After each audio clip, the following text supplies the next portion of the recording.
Wes Craven's A Nightmare on Elm Street changed the slasher game. The slasher horror subgenre was already well established by the time the totally awesome 80s rolled around.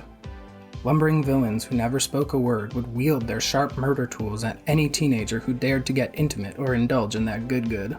Big blades, creative kills, violent bloodbaths, virginal scream queens, and whatever this is, were already becoming well-known tropes of the horror genre. Okay, well, maybe not this.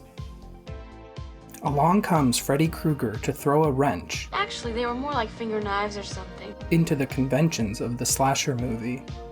From his very first on-screen appearance, Freddy rips his way into the ranks of the horror cinema icon. This isn't your typical stunt guy in an expressionless mask that audiences were accustomed to. Freddy had personality, a certain panache that was missing from other slasher villains of this era. A Nightmare on Elm Street was never just about kill count or punishing teenagers for being developmentally appropriate in their experiments with sex and drugs. What makes Freddy unique as a villain is there from the very first scene.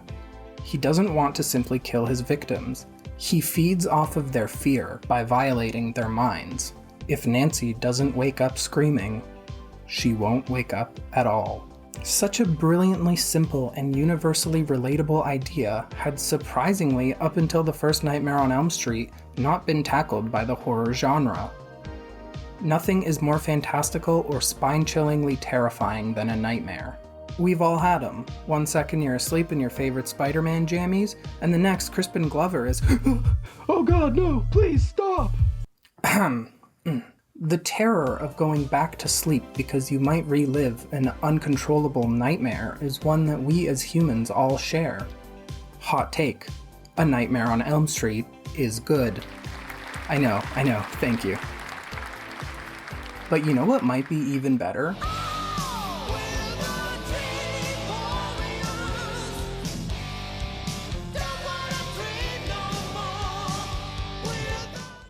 Look, I'll admit that no sequel is better than the first in almost any horror franchise, except for Evil Dead 2, but that's kind of a soft reboot/remake of the first Evil Dead in my opinion, but I digress.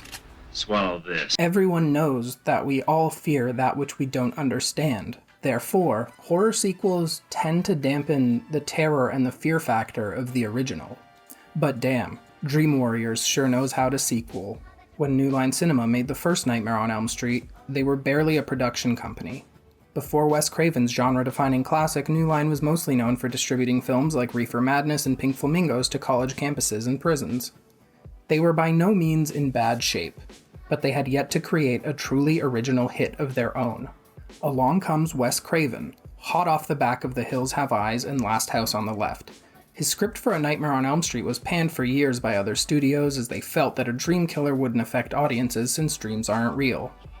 Robert Shea, founder of New Line Cinemas, saw the potential in Craven's script. Greenlit Elm Street, it was successful, history was made, yada yada yada. You already know this. But what you might not know is that Craven actually didn't want any sequels to be made for A Nightmare on Elm Street. But he gave away his rights to the film so that he could just get this one made.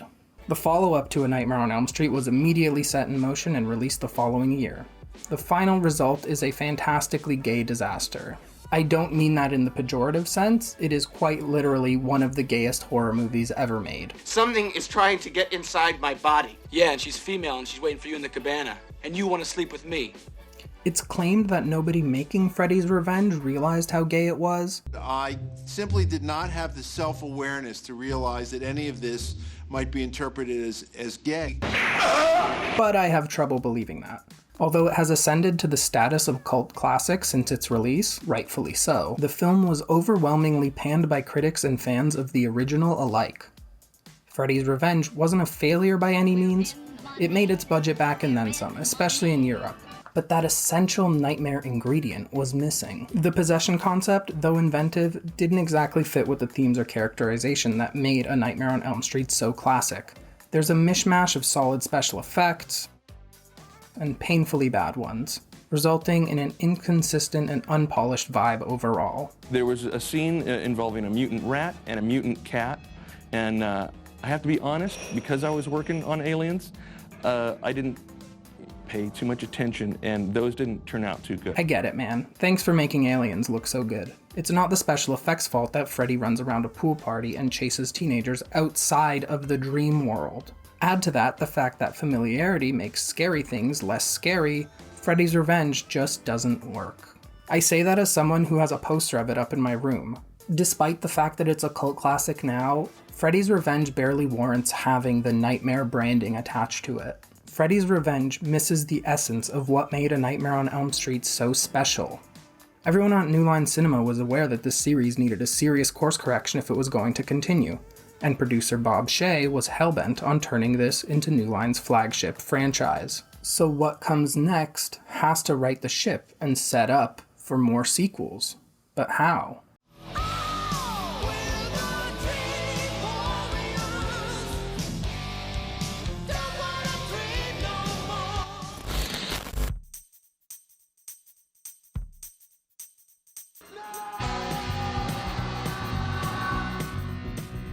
Dream Warriors is awesome.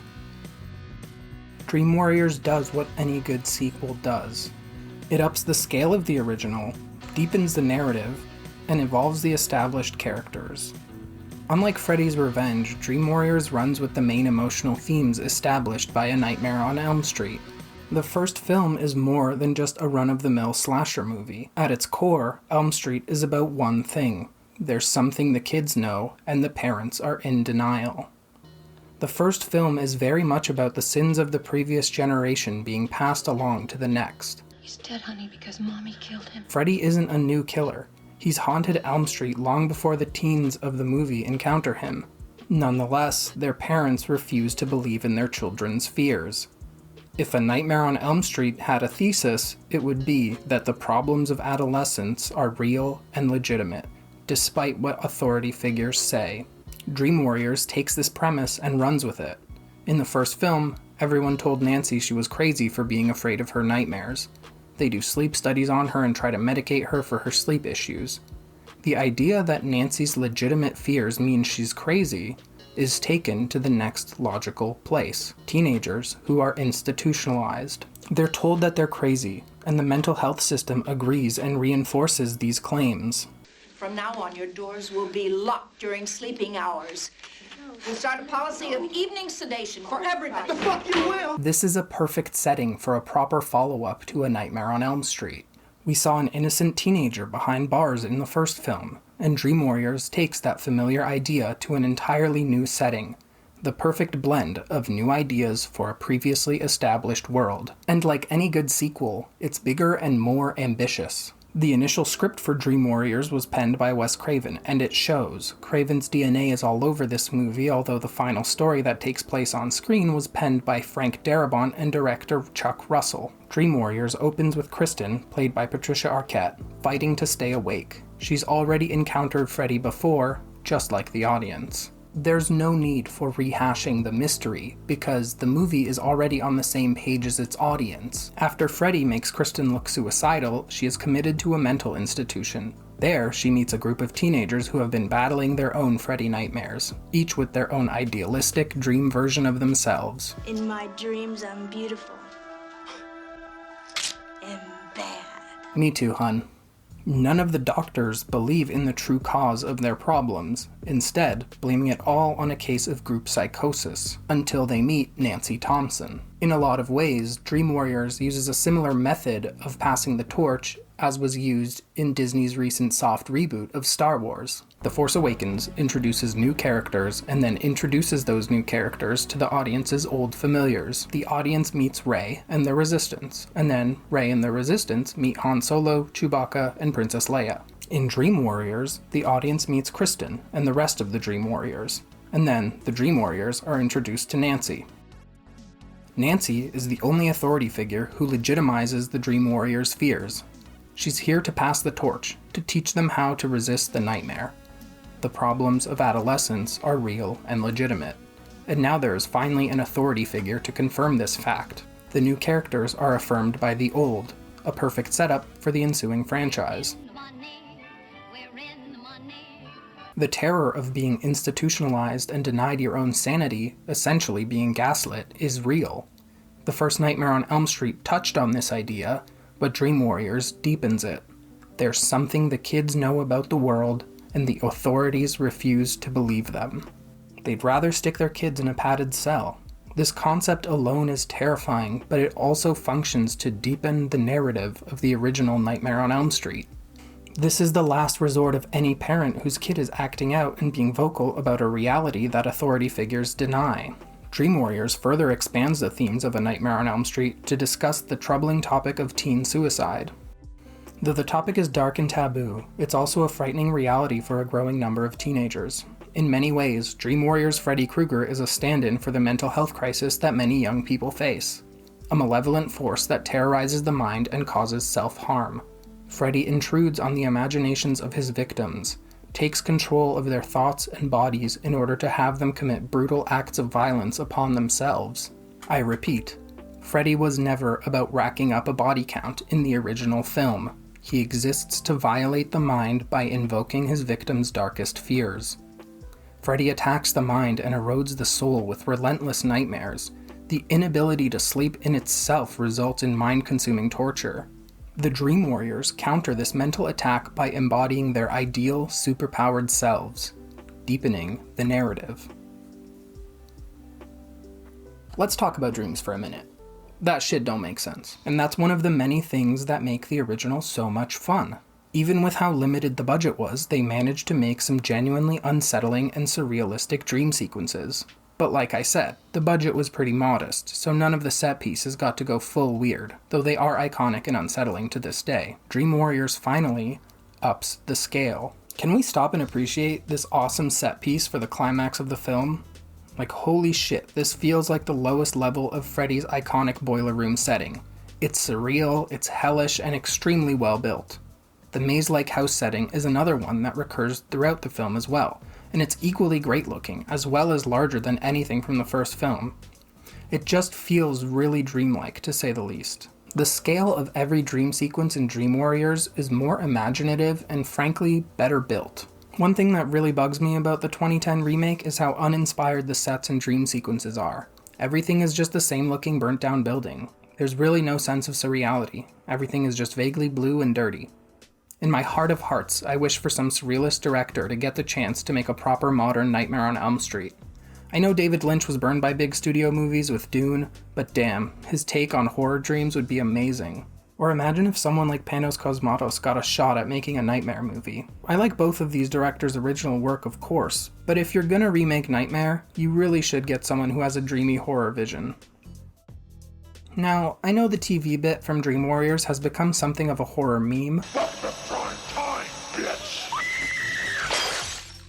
but the effects work on it is immaculate.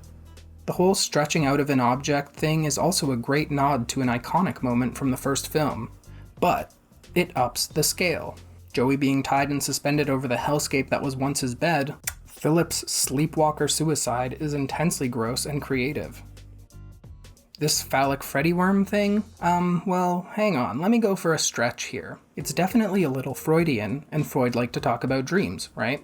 So, what I'm saying is that this green cock monster is actually smart and deep. But seriously, the animatronic work on this piece is flawless. It's also less dick-centric than the entirety of Freddy's Revenge.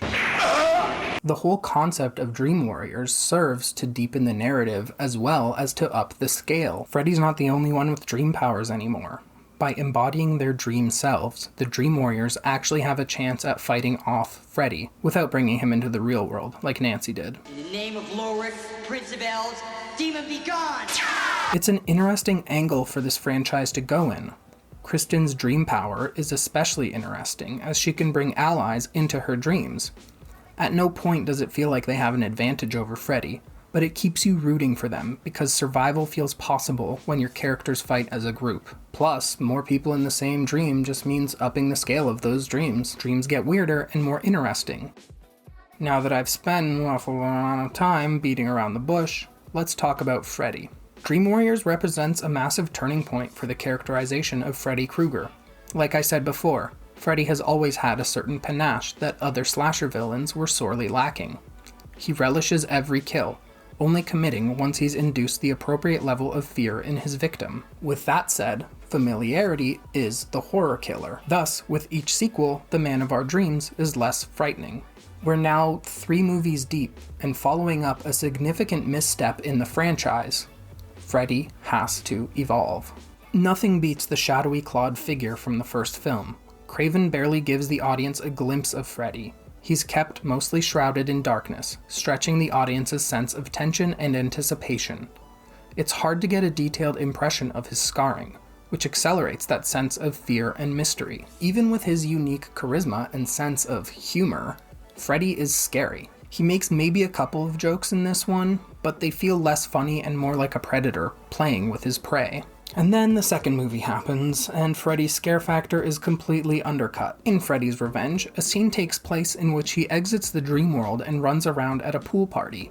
This was a mistake, and fundamentally undoes what makes Freddy so scary. He exists in the mind, the world of shadows and dreams. He can have a fun personality, but what makes him terrifying in my opinion is his full control over the world of dreams. Bringing him into the real world, a crowded party nonetheless, renders Freddy Krueger entirely powerless. It's kind of funny, but not in the way that empowers Freddy.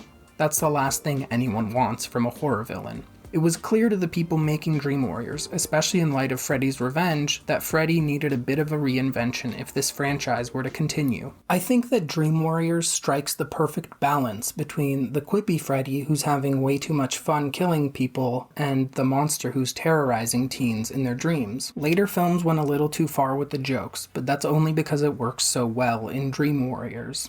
There's actually not that many jokes in Dream Warriors, but it is a little sillier than any of the humor in previous films. Freddy still acts from the shadows for a bulk of the film, especially earlier on. But since the series has already had 2 previous entries, it makes sense that fans get to see a newer side of the character. I think it's a smart move, because there's no way that a horror sequel can be scarier than the original. So this one walks a fine line between humor and horror in order to further develop Freddy's personality. But it's not just that Freddy's personality evolves in an appropriately silly way. There's also a bit of a backstory given to his character. His backstory is directly related to the church. And I mean, come on, what's scarier than Christianity? The whole Christianity angle was heavily alluded to in the first film because Christianity is creepy as hell. In Dream Warriors, it's revealed that Freddy Krueger's mother is a nun, and Freddy was conceived against her will. The bastard son of 100 maniacs. So this origin story is scary, but it also kind of contradicts the whole message of this film. Dream Warriors tries to argue that people who are institutionalized for their mental health issues deserve empathy and useful resources to help them with their situation. But Freddy's origins basically say that people in mental institutions are dangerous monsters. This is probably the most problematic element of Dream Warriors. With that said, it does undeniably develop Freddy's character and is for the most part an interesting angle for him. The Christianity thing, not the other thing.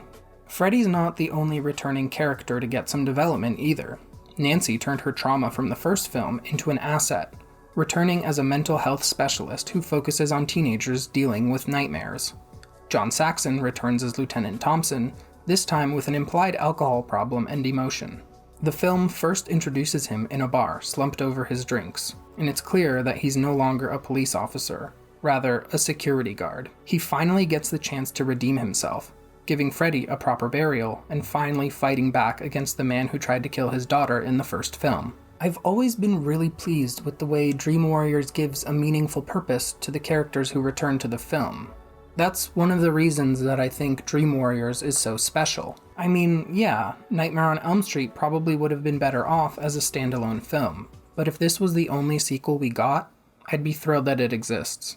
Dream Warriors introduces and sets up an interesting new cast of characters, while also giving a meaningful purpose and sending off the returning characters. I think that the Nightmare franchise is an overwhelmingly silly one. The fourth film has some kung fu shit, the fifth one has dreams in utero. That's actually a pretty cool idea. The sixth one is just straight trash. New Nightmare is a meta movie by Wes Craven that tries to finally put the series to bed, but New Nightmare doesn't really feel like it goes far enough with those meta ideas in my opinion, and it just doesn't feel like Freddy Krueger. I like Freddy vs. Jason because it's basically the Fast and Furious of the horror genre, It knows exactly what it is and doesn't take itself seriously. But Dream Warriors is so much more genuine than that. Dream Warriors knows what makes Freddy Krueger interesting.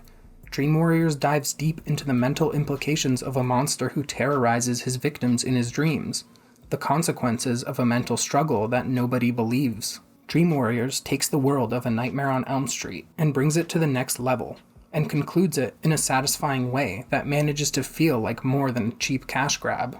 Dream Warriors is really special, and it's probably the only Nightmare sequel that means something in my heart. It'll always be my favorite. Plus, it's got a badass glam rock theme song.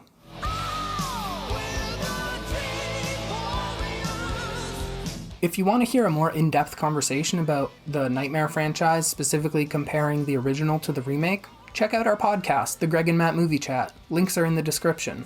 If you want to hear some of my thoughts and updates on videos as I make them, follow me on Twitter @CinemaCon. If you want to see me talk movies specifically, follow me on Letterboxd, Greg CinemaCon, where I rate every movie 5 out of 5 stars because any movie getting made is a miracle. Also, grading things on a numerical scale is really hard. That's all I got.